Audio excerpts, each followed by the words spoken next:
Hello दोस्तों, आपका स्वागत है स्कॉलर एलाइट में।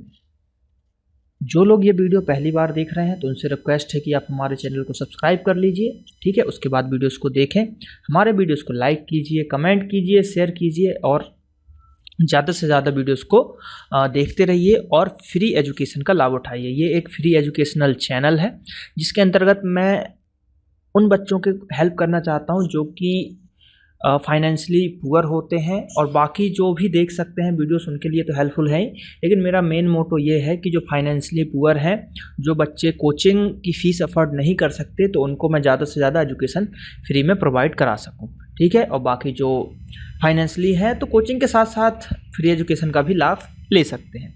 तो चलिए, आज का जो टॉपिक है हमारा, आज हम इस टॉपिक में बात करने वाले हैं हिंदी के अंतर्गत संधि भाग 2। संधि भाग 1 ऑलरेडी अपलोड हो चुका है, जिसके अंतर्गत मैंने जो स्वर संधि होता है उसके पूरे 5 टाइप और स्वर संधि को समझाया है।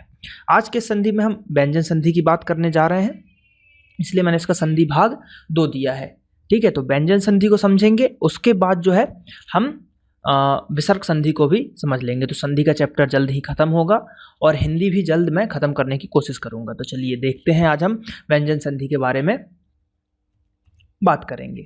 तो आज का जो टॉपिक है हमारा वो है संधि भाग 2 के अंतर्गत व्यंजन संधि, ठीक।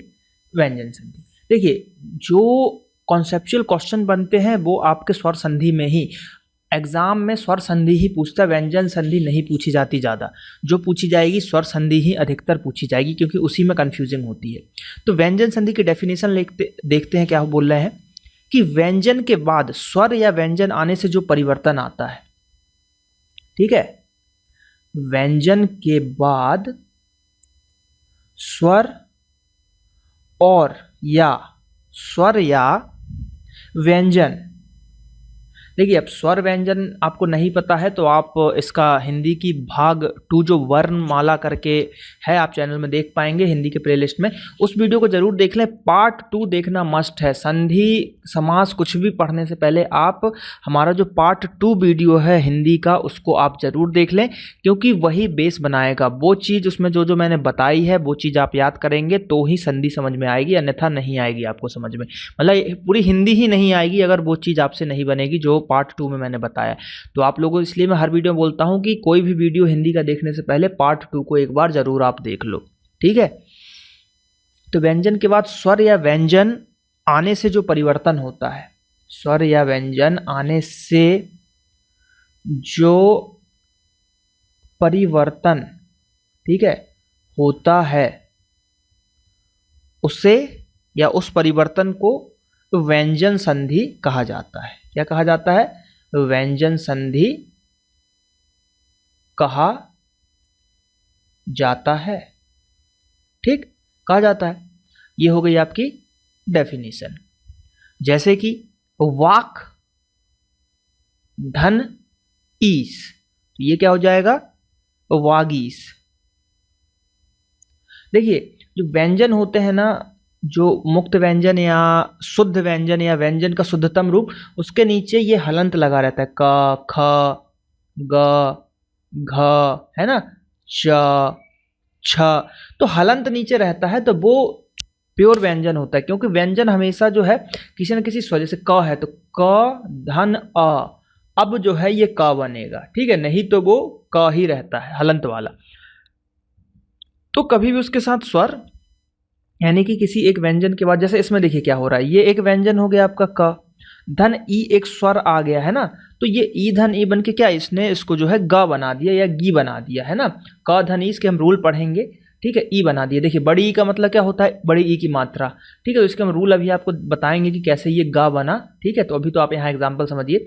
तो इसलिए क्या हुआ कि एक व्यंजन था, उसके बाद एक स्वर आया, तो इसलिए यहाँ पे क्या हो गया, ये हो गया आपका व्यंजन के बाद स्वर आने से व्यंजन संधि हो जाती है। या फिर व्यंजन के बाद अगर व्यंजन भी होता तो भी व्यंजन संधि हो जाती। बस आपको ये चीज़ याद रखना है कि जो कभी कभी आ जाता है कि व्यंजन का शुद्धतम रूप क्या होता है, तो शुद्धतम रूप वही होगा जिसके नीचे हलंत लगा होगा, ठीक है, हलंत।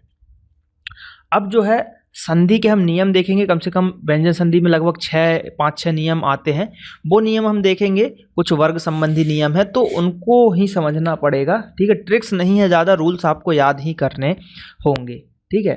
चलिए तो देखते हैं सबसे पहला व्यंजन के नियम। तो पहला जो है फर्स्ट नियम, इसमें क्या बोला जा रहा है कि वर्ग के पहले वर्ण, वर्ग कौन सा वर्ग, जो मैंने पार्ट 2 में बताया। हर बार अब मैं नहीं लिखूंगा, आप पार्ट 2 देखिए, सबसे पहले याद होना चाहिए। वर्ग का तीसरा वजह हो, कुछ भी हो, आपको याद होना चाहिए। तो वर्ग के पहले वर्ण, पहले वर्ण का तीसरे वर्ण में, का तीसरे वर्ण में परिवर्तन। ये तभी समझ में आएगा जब आपने पार्ट 2 देखा होगा, तो पार्ट 2 जरूर देख लीजिए। इसमें क्या होता है, डेफिनेशन लिखिए इसकी, कि किसी भी वर्ग के पहले वर्ण का मेल किसी स्वर अथवा किसी वर्ग के तीसरे वर्ण, लिखते जाइए, मैं भी लिख देता हूं, किसी वर्ण, ठीक है, किसी वर्ण के पहले वर्ण, किसी वर्ग है, सॉरी, किसी वर्ग के पहले वर्ण का, है ना, किसी वर्ग के पहले वर्ण का मेल, ठीक, किसी स्वर अथवा किसी व्यंजन, किसी स्वर अथवा वर्ग के तीसरे वर्ण, सॉरी, किसी स्वर अथवा किसी वर्ग के तीसरे वर्ण, किसी भी वर्ग के तीसरे वर्ण या चौथे वर्ण, या अभी समझाऊंगा मैं इसको, या चौथे वर्ण, पहले डेफिनेशन लिख लीजिए, चौथे वर्ण अथवा अंशतः व्यंजन, ठीक है, अथवा, देखिए रूल्स आपको याद ही करने पड़ेंगे। व्यंजन, ये कौन से व्यंजन होते हैं, ये होते हैं जैसे या, रा, ला, वा, ये मैंने बताए हुए थे, ठीक है। ये कि किसी वर्ण के होने पर, इनमें से कोई भी जो है अगर वर्ण होगा, होने पर पहला वर्ण अपने ही वर्ग के, पहला वर्ण अपने ही वर्ग के तीसरे वर्ण में परिवर्तित हो जाता है, तीसरे वर्ण में परिवर्तित हो जाता है। क्या हो जाता है, परिवर्तित हो जाता है। देखो अब मैं समझा रहा हूं आखिर कैसे, क्या बोला गया है, किसी भी वर्ग के पहले वर्ण, तो कोई भी वर्ग हो, जैसे मान लीजिए ले लेते हैं का वर्ण, तो क, ख, ग, घ, ड़, ठीक आएगा। तो अब इसमें क्या हुआ, ये हो गया वर्ण का। अब किसी भी वर्ग के पहले वर्ण, मान लीजिए पहला वर्ण है क, ठीक, उसके आगे क्या बोला, का मेल किसी स्वर अथवा किसी वर्ग के तीसरे वर्ण। अब किसी भी वर्ग का तीसरा वर्ण, मान लीजिए जैसे चा, छ, जा, ठीक, झा, ठीक, इस टाइप। तो इसमें तीसरा वर्ण क्या हो गया, जैसे जा होगा तीसरा वर्ण, ठीक है, या फिर गा होगा तीसरा वर्ण, या फिर डा होगा तीसरा वर्ण, ठीक है, या दा होगा या बा होगा, यही होंगे, ये है थर्ड सबके। तो या तो इनमें से कोई हो, या आपके यारा लावा हो, या रा, वा, ला, ये चारों में से कोई हो। इनमें से अगर कोई भी होगा, है ना, इनमें से अगर कोई भी होगा तो क्या हो जाएगा, जो है वो तीसरे वर्ण में बदल जाएगा। जैसे हमने वागीश देखा था, तो उसमें क्या हुआ था, का धन ई आया था, का धन ई आया था, तो उसमें क्या बोला गया है, किसी वर्ग के मतलब वर्ण का मेल किसी स्वर से, किसी भी स्वर से, तो ई एक स्वर हो गया, और ये बड़ी ई की मात्रा होती है, ई के मतलब बड़ी ई की मात्रा। तो और वर्ग के किसी तीसरे वर्ण या चौथे वर्ण अगर हो, तो देखिए तीसरा भी नहीं है, ठीक है, यहाँ पे अब जैसे चौथा था तो चौथा वर्ण क्या था यहाँ पे? चौथा वर्ण अगर बात करें तो चौथे में हो जाएगा घ, झा हो जाएगा, ड़ा हो जाएगा, ठीक। फिर उसके बाद ता, था, दा, धा हो जाएगा, भा हो जाएगा। ये इनमें से कोई हो। तो यहाँ पे क्या हो रहा है, ई आया था तो उसने क्या बोला कि वो अपने ही वर्ग के, यानी कि जो ये वाला है इसी का वर्ग, जैसे ये है का वर्ग, इसको बोला जाता है का वर्ग। तो का वर्ग के ही तीसरे वर्ण में, तो इसका तीसरा वर्ण कौन सा है? ये पहला है, ये दूसरा है, तीसरा, चौथा है, ये पांचवा है। तो तीसरा क्या है? गा। तो ये गा में चेंज हो जाएगा, इसीलिए ये वागीश हुआ था, है ना, एग्जाम्पल में। तो यहीं पे बोला जा रहा है। जैसे एक आधा एग्जाम्पल और देख लेते हैं। जैसे का आएगा तो उसको तीसरे में गा में चला जाएगा, है ना। तो वागीश का जैसे एक और एग्जाम्पल, जैसे दिग्गज ले लेते हैं। तो क्या होगा दिग्गज का? दिक धन गज। तो अब क्या हुआ, का आया प्लस गा आया। अब उसने क्या बोला कि स्वर अथवा किसी भी वर्ग के तीसरा वर्ण, तो गा जो है तीसरा वर्ण है, गा एक तीसरा वर्ण है आपका, किसका? का वर्ग का, का खा गा। तो तीसरे में आएगा तो ये क्या हो जाएगा? दिग्गज हो जाता है ना, दी अधग्गा और पूरा गा और जा, दिग्गज। तो ऐसा होता है। अब ये का था तो क्या हुआ, का अपने तीसरे में चला गया और ये आधा है तो ये आधा ही बनेगा, तो इसलिए आधा गा आ गया, और पूरा गा ये वाला, और जा गज तो दिग्गज। तो इस टाइप से ये रूल चेंज होता है। ये का था, इसी के अंतर्गत चा का जा हो जाता है। अब इसी के अंदर इसका सब पॉइंट दूसरा हो जाएगा, चा जो रहेगा, चा का जा हो जाएगा, जा होना। इसको क्या एग्जाम्पल से ही समझाऊंगा मैं। जैसे कि अच, जैसे कि बात करें अजंत, अजंत की बात करते हैं तो अजंत का संधि विच्छेद होगा अच धन अंत। तो यहां पे क्या है, चा आया और फिर स्वर आया। तो क ख ग, चा पहला वर्ण आया, फिर उसके बाद स्वर आया, तो ये क्या हो जाएगा, चा जो है अपने तीसरे उसमें चला जाएगा। तो चा का तीसरा क्या है, देखिए चा, छा, चा, छा, जा, झा, ये चार है ना। तो तीसरा क्या है, जा में आ रहा है ना, तो इसलिए क्या हो जाता है आ, फिर इसकी जगह आ जाएगा जा, ठीक, और बिंदु तो रहेगी, तो इसलिए अजंत हो जाता है ये। तो इस टाइप से ये रूल चलते हैं। ऐसे ही फिर टा की बात अगर आएगी, टा जो होगा तो टा का जो तीसरा क्या हो जाएगा, टा का तीसरा होता है डा, तो ये डा में चेंज हो जाएगा। तो इसका भी एग्जाम्पल है जैसे जैसे सड़ानन। इसके अंतर्गत क्या होता है, इसके अंतर्गत होता है, इसका अगर संधि विच्छेद देखें तो सट धन, ठीक, आनन। तो यहां पे क्या आ रहा है, टा आ रहा है, फिर स्वर आ रहा है, तो टा का तीसरा क्या होता है, टा, ठा, डा, ढा, तो तीसरा क्या है डा, तो क्या हो जाएगा, सट की जगह क्या हो जाएगा, सड, सड हो जाता है ना। और आ की मात्रा है तो आ की मात्रा, और नन तो रहेगा नहीं, ये क्या हो जाएगा, सडा नन हो जाएगा। तो इस टाइप से टा का था हो जाएगा।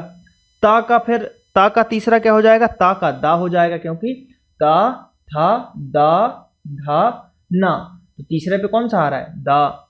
ये हो गया आपका चौथे नंबर का। इसके अंदर सब पॉइंट पांचवे में क्या हो जाएगा, प जो है, प का क्या हो जाएगा, प का बा होना, जैसे प, फ, ब, ठीक, फिर भा और फिर म, तो तीसरा क्या है आपका ब, तो इसमें ब होगा। तो इस टाइप से ये चेंज हो जाएंगे, मतलब जो भी पहला वर्ण आएगा तो वो अपने ही वर्ग के तीसरे में परिवर्तन हो जाएगा। ये था आपका पहला रूल।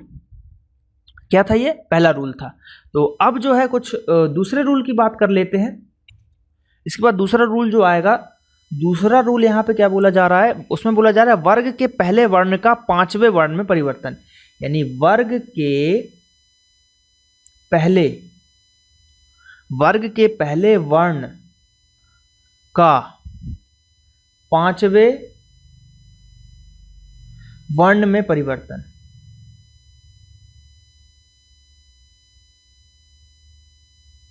पांचवें वर्ण में परिवर्तन। तो इसमें क्या होगा, यदि, इसकी डेफिनेशन लिख लीजिए, यदि किसी वर्ग के पहले वर्ण, मैं भी लिख देता हूं, यदि किसी वर्ग के पहले वर्ण, ठीक, पहले वर्ण जैसे कि क, या फिर हो च, या फिर हो ट, या फिर हो प, या फिर हो त, है ना। तो इनमें से कोई भी होगा का मेल या मिलाव किसी अनुनासिक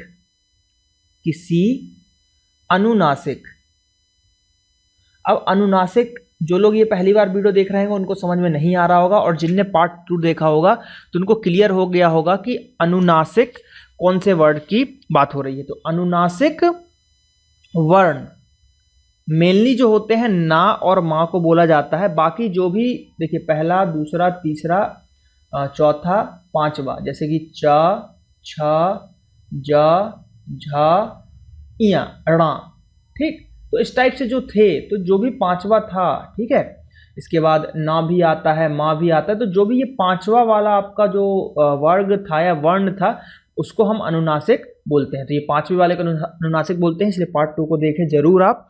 मेनली अनुनासिक में ना और माँ आते हैं।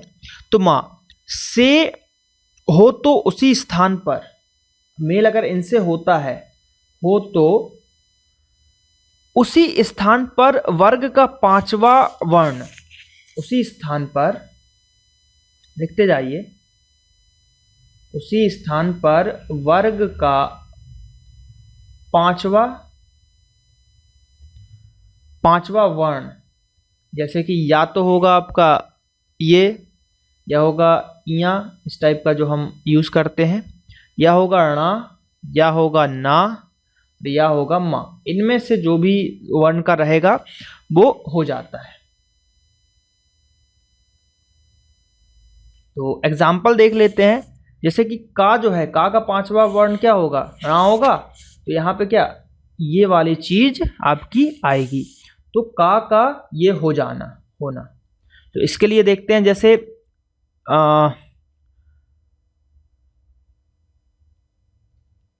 इसका अगर संधि विच्छेद देखें तो इसका संधि विच्छेद होता है वाक धन मय। तो ये देखिए यहाँ पे क्या है, का आया, धन माँ आया, माँ यानी अनुनासिक आया, तो ये चेंज हो जाएगा का के पांचवे में। का पांचवा क्या होता है, का, ख, ग, घ, ण, ठीक। ण आ गया तो बस इसका क्या हो गया, वाण मय, ठीक। तो इस टाइप से ये चेंज होता है। ऐसे ही इसमें क्या हो जाएगा, दा का णा हो जाएगा, दा का, सॉरी टा का क्या हो जाएगा आपका, ये हो जाएगा णा। कैसे होगा, देखिए टा लिखते हैं, टा, ठा, टा, ठा, पूरा आपको याद है। तो यहाँ पे क्या हो जाएगा, टा का जो है णा हो जाएगा। तो यहाँ पे जैसे एग्जांपल लेते हैं, सट मुख, है ना। तो सट धन मुख, तो टा का क्या हो जाएगा, णा हो जाएगा। तो क्या हो जाता है ये, सण मुख बोलते हैं ना, सणमुख। तो इस टाइप से ये आधा इसलिए हुआ क्योंकि यहाँ पे भी टा जो है आधा था, स्वर नहीं मिला, इसलिए भी पूर्ण नहीं हो पाया। तो ये कुछ रूल है, ज्यादा इंपॉर्टेंट नहीं है, बस देखते जाइए एक बार। तीसरे रूल की बात करते हैं। तीसरा क्या बोला जा रहा है कि छा जो है, छा संबंधी कुछ नियम है, छा संबंधी नियम। तो छा संबंधी नियम, किसी भी ह्रस्व स्वर या आ का मेल छा से होने पर, किसी भी ह्रस्व स्वर, अब ह्रस्व स्वर क्या होता है वो मैं बता चुका हूं, पार्ट 2 में देखिए आप। किसी में ह्रस्व स्वर या आ का मेल, या फिर आ का मेल छा से होने पर, छा से होने पर, छा से पहले चा जोड़ दिया जाता है। होने पर छा से पहले चा जोड़ दिया जाता है।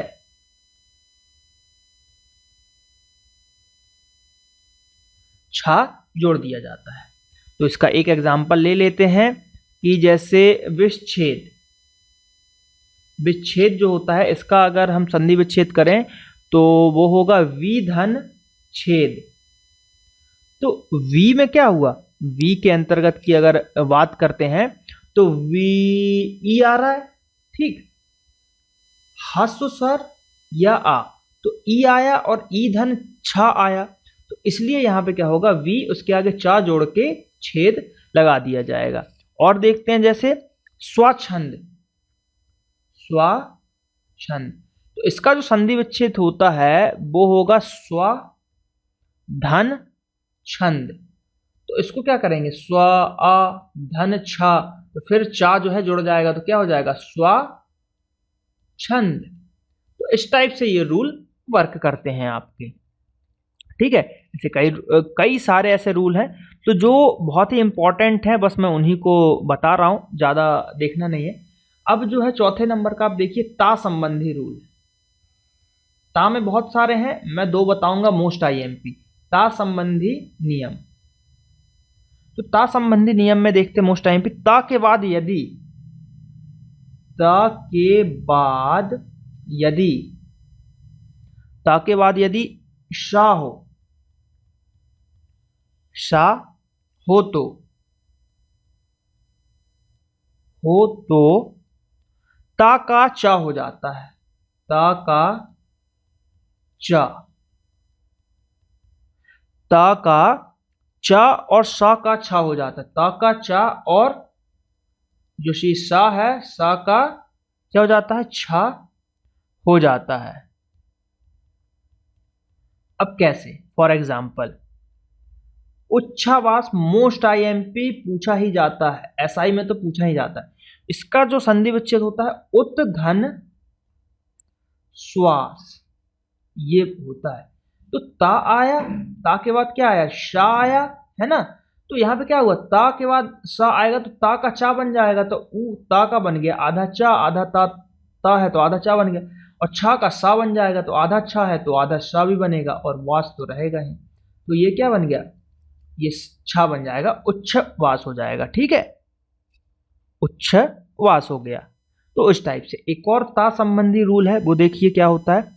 यदि ता के बाद, यदि ता के बाद, ठीक है, यदि ता के बाद हा, ता के बाद हा हो तो हा,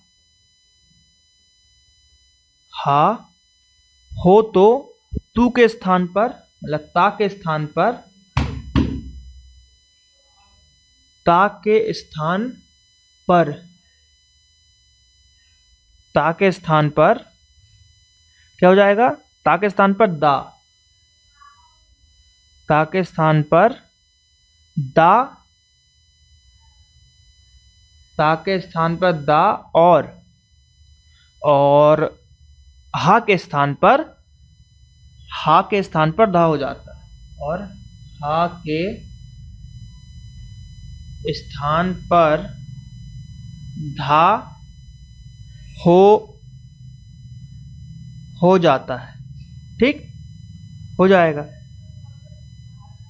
अब बात करते हैं फॉर एग्जाम्पल, एग्जाम्पल से समझ में आएगा। जैसे संधि विच्छेद तत् दन हित, इसका होता है क्या आपका तद्धित, तद्धित। तो तत् धन हित, तो यहां पे क्या आया, ता आया और हा आया ना, ही यानी हा आया। तो यहां पे क्या हुआ, क्या बोला गया था कि ता का जो है दा हो जाएगा और हा का क्या हो जाएगा, धा हो जाएगा, है ना। तो यहां पे ता और ये हो गया आपका ये। अब जो धा, यहां पे धा नीचे आया तो इसका मतलब क्या है ना, आधे में है ना। तो इसलिए जो है इसको याद रखिएगा, मतलब ता का क्या होता है आपका दा होता है और हा का जो धा होता है। ये रूल आपको याद ही करने पड़ेंगे बस, इसीलिए मैंने ता में ऐसे बहुत सारे रूल हैं, इसलिए मैंने सिर्फ आपको दो बताए हैं जो मोस्ट आईएमपी हैं, ठीक है। तो इनको याद रखिएगा, ये वेरी आईएमपी में से है, यही पेपर में ये पूछा ही जाता है। मैं ऐसे ही एग्जाम्पल उठा रहा हूं जो अधिकतर पूछे जाते हैं, ठीक है, बुक्स में भी आपको मिल जाएंगे। 5वें नंबर का एक देख लेते हैं, क्या बोला जा रहा है कि ना संबंधी नियम, ना संबंधी नियम। अब ना संबंधी नियम में क्या हो जाएगा, यदि रे ऋषि का या रा या शा के बाद ना व्यंजन आ जाए तो ना का क्या हो जाएगा, ना का हो जाएगा आपका णा, ना का णा हो जाता है, हो जाता है। तो क्या है यहाँ पे, जैसे परिणाम, मोस्ट IMP, परिणाम का संधि विच्छेद परिधन नाम।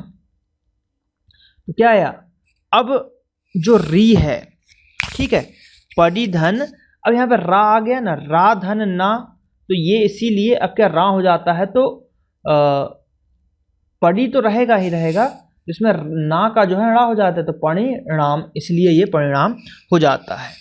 ठीक है, जैसे रामायण, मोस्ट IMP, रामायण, तो इसका क्या हो जाएगा, राम धन आयन, नहीं अयन, गलत बोलते हैं हम, रामधन आयन नहीं होता, रामधन अयन होता है, तो माँ धन आ। ठीक, तो अ का क्या हो जाएगा, णा हो जाएगा। अब इसमें देखिए माँ आया ना, ठीक है, तो माँ धन आ, तो रामायण, ये एक तरीके का विशेष संधि भी आप इसको बोल सकते हो। ठीक है, क्योंकि ये माँ के साथ भी लग रहा है, तो ये विशेष संधि का एग्जाम्पल है, विशेष संधि। ठीक, तो यहाँ पे क्या हो जाएगा, रामायण, बस याद रखिएगा, रामायण याद रखिएगा, क्योंकि इसमें माधन आता है। ठीक है, चलिए, क्योंकि इसमें ये रूल फॉलो नहीं हो रहा है, देखिए ना यहाँ पे रा है ना रा है, तो इसलिए ये थोड़ा ऑड लगता है, लेकिन ये इसी के अंतर्गत आता है, क्योंकि इसमें भी ना का जो है रा हो जाता है। तो इसको आप जरूर याद रखिएगा। और मैं आपको कुछ बता देता हूँ, एक दो रूल्स जो बचे हुए हैं, जैसे कि एक सा संबंधी नियम होता है जो कि मोस्ट IMP है। सा संबंधी नियम,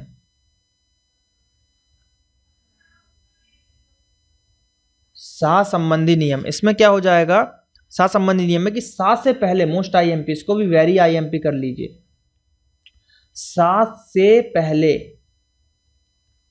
सा से पहले आ मतलब छोटा आ और बड़ा आ से भिन्न स्वर,